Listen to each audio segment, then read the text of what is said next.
Nigekeno na nduhio kiharo-ini gia thukuru wa muthingi wa Our Lady of Mercy itura-ini ria Shauri Moyo Nairobi hindi ya kurugurio kwa muthenya wa ithako igongona ria rikinyanirio ni ruhonge rwa UNICEF. It is one of the rights of children for them to play, and so as we mark this first International Day of Play, UNICEF has really taken it very positively, and we have really engaged on this day to ensure that we can highlight the importance of play to everybody, but especially to children.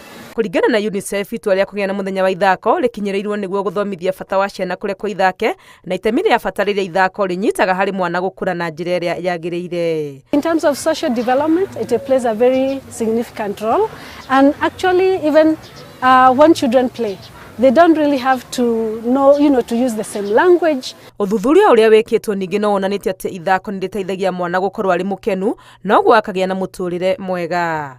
Where children are not really engaged in play, you find that there are other health issues that crop up, and so it is important for us to know that we need to engage our children in meaningful play that will develop a child holistically.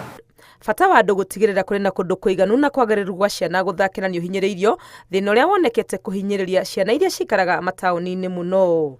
We realize that children sometimes are just holed up in their homes and they are not able to really engage in play, and so on this day we would really want to urge government, communities to ensure that they can actually come up with places where children are able to play and where they are safe.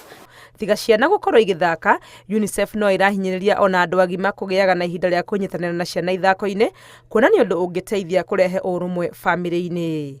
Ngiribotera Inooro TV, ritwa riakwa ni Wangui wa Mwangi.